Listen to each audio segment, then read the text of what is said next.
I hit this giant right place, right time um area with my last album, Internet Killed the Rock Star.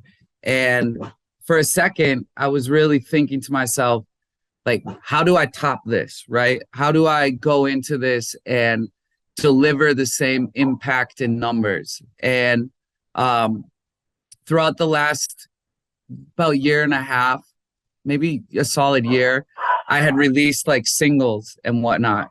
And looking at my happiness and trying to base it off a number was something. Be quiet, buddy. I'm doing an interview.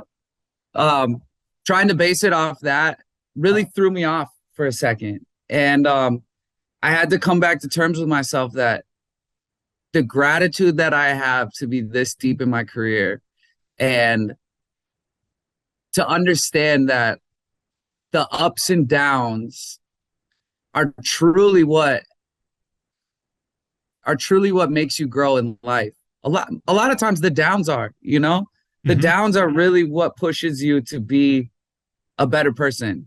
And I definitely learned that throughout this process to just be like, I want to put my artistic foot forward and really just appreciate this ride that I have, man. And now on the day that we're doing this, on the day my new album's dropping, um, I really kind of scrapped the whole typical process of how to release an album and really just care 100% about the art.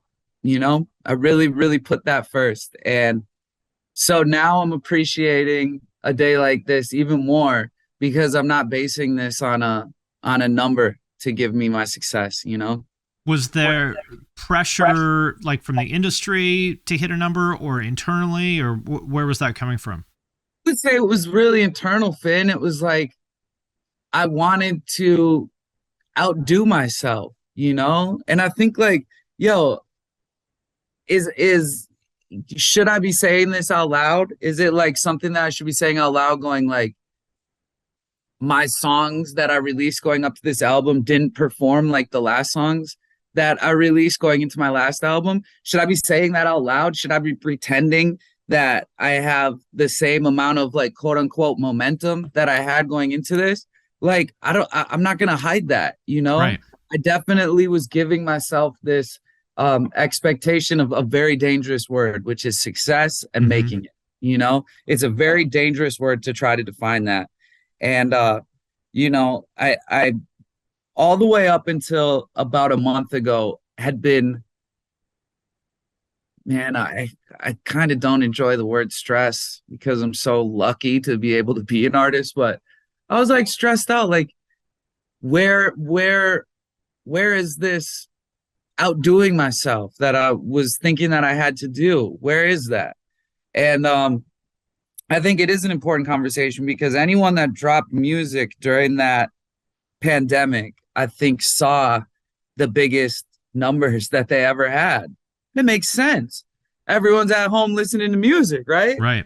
Um, and man, a month ago, I decided to drop all that and kind of switched up my album completely. I dropped an album with no singles on it. I missed the event of an album, Finn. I know you do too, bro. I know you miss when it felt That's like an right. event. Now you listen to an album when you've heard 4 songs on it. It's like great songs, but you kind of skip it, and that just tears apart this experience of a body of work.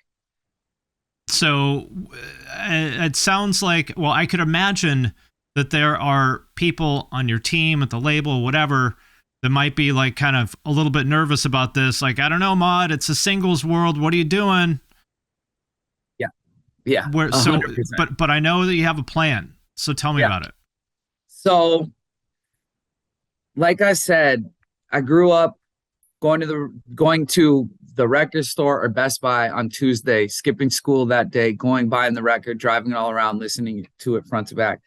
Um, I am a music fiend still to this day. At on Thursday at 9 p.m., I go to New Music Friday. I listen to that list of songs. I get through probably 75%, if not all of it, that night.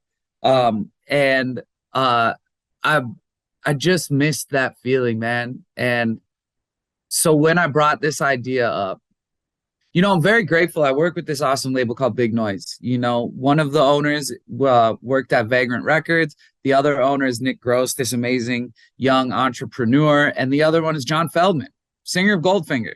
Like, really a punk, dude. John Feldman's a punk. And still to this day, he's a punk. Doesn't matter where he's at in his life. When we decided to do this, I was very fortunate enough to have someone like John Feldman in my corner who's like, yeah, dude, I miss that too. I really miss that feeling.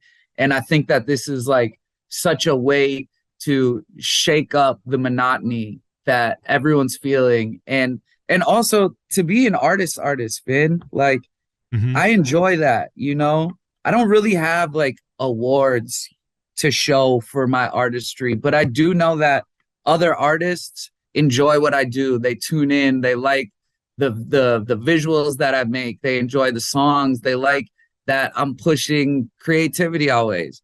And it just makes me feel really proud to stand for that, to stand for the fact of like this industry that's just 100% built on singles right now. Which is, I hear you talk about it all the time. Like there was a video that you said, like, is the album dead? Is it a singles world, right? And 100% that's what it is right now. But I've felt very passionate about, it's beautiful to be right on time. Like we were talking about with my last album. Mm-hmm. I spent so much of my career, and this is, whether or not this sounds egotistical, but feeling like I was ahead of the curve, right? Yeah, And you were. yeah, I've felt like that at times, and That doesn't mean the world will reward you for it. right, and with this last album, I felt like I really hit the jackpot with being right on time. Yep. I wanted to reintroduce that side of myself that makes me feel like I'm trying to push something, and whether or not anyone else sees that, I felt like I was pushing myself to be like, no singles for this rollout. I'm going to do something that I'm not seeing people really do, which is make like a little short for each song and break it down into the terms of like the lyrics being read to you like poetry and sound